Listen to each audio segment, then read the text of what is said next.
اعوذ باللہ من الشیطان الرجیم بسم اللہ الرحمن الرحیم۔ السلام علیکم ناظرین، آج کا جو ہمارا قصہ ہے وہ دو بادشاہوں کے بارے میں ہے۔ چنانچہ حضرت سیدنا عبد الرحمن بن عبداللہ رضی اللہ تعالیٰ اپنے والد حضرت سیدنا عبداللہ بن مسعود رضی اللہ تعالیٰ عنہ سے روایت کرتے ہیں اور کہتے ہیں کہ پہلی امتوں میں ایک بادشاہ تھا، خوب شان و شوکت سے اس کے دن رات گزر رہے تھے۔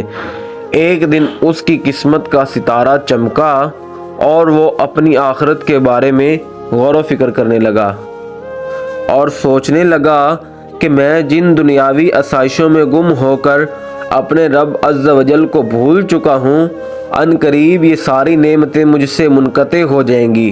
میری حکومت و بادشاہت نے تو مجھے اپنے پاک پروردگار عز و جل کی عبادت سے بھی غافل رکھا ہے۔ چنانچہ وہ رات کی تاریکی میں اپنے محل سے نکلا اور ساری رات تیزی سے سفر کرتا رہا۔ جب صبح ہوئی تو وہ اپنے ملک کی سرحد عبور کر چکا تھا۔ اس نے ساحل سمندر کا رخ کیا اور وہیں رہنے لگا۔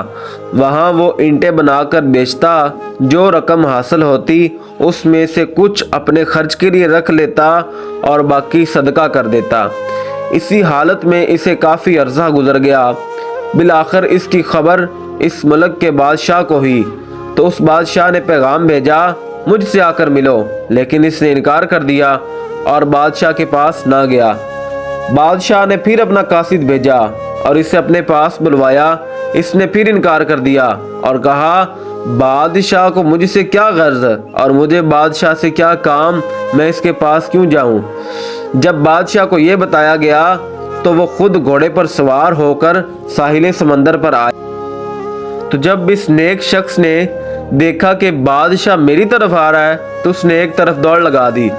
بادشاہ نے جب اسے بھاگتے دیکھا تو وہ بھی اس کے پیچھے پیچھے بھاگنے لگا، لیکن وہ بادشاہ کی نظروں سے اوجھل ہو گیا۔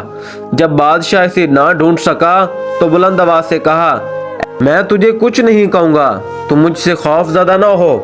جب اس نیک شخص نے یہ سنا تو وہ بادشاہ کے سامنے آ گیا۔ بادشاہ نے اس سے کہا، اللہ عز و جل تجھے برکتیں عطا فرمائے، تو کون ہے اور کہاں سے آیا ہے؟ اس نے اپنا نام بتایا اور کہا، میں فلاں ملک کا بادشاہ تھا۔ میں نے غور و فکر کیا تو مجھے معلوم ہوا کہ میں جس دنیا کی دولت میں مست ہوں یہ تو ان قریب فنا ہو جائے گی، اور اس دولت و حکومت نے مجھے غفلت کی نیند سلا رکھا ہے۔ چنانچہ میں نے اپنے تمام سابقہ گناہوں سے توبہ کی اور تمام دنیاوی آسائشوں کو چھوڑ کر دنیا سے الگ تھلگ اپنے رب کی عبادت شروع کر دی۔ اللہ عز و جل میری اس کاوش کو اپنی بارگاہ میں قبول و منظور فرمائے۔ جب بادشاہ نے یہ سنا تو کہنے لگا، میرے بھائی، جو کچھ تو نے کیا ہے میں تجھ سے زیادہ اس کا حقدار ہوں۔ یہ کہتے ہوئے وہ گھوڑے سے اترا اور اسے وہیں چھوڑ کر اس نیک شخص کے ساتھ چل دیا۔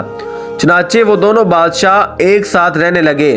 اب وہ ہر وقت اپنے رب عز و جل کی عبادت میں مصروف رہتے اور انہوں نے دعا کی، اے ہمارے پروردگار، ہمیں ایک ساتھ موت دینا۔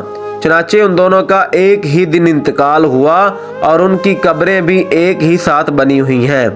یہ حکایت نقل کرنے کے بعد حضرت سیدنا عبداللہ بن مسعود رضی اللہ تعالیٰ عنہ فرماتے ہیں، اگر میں مصر میں ہوتا تو ان کی قبروں کی جو نشانیاں ہمیں اللہ عز و جل کے محبوب نے بتائی ہیں تو میں ان کی وجہ سے انہیں ضرور پہچان لیتا اور تمہیں وہ قبریں ضرور دکھاتا۔ اللہ عز و جل کی ان پر رحمت ہو اور ان کے صدقے ہماری بے حساب مغفرت ہو، آمین بجاہ النبی الامین صلی اللہ علیہ وسلم۔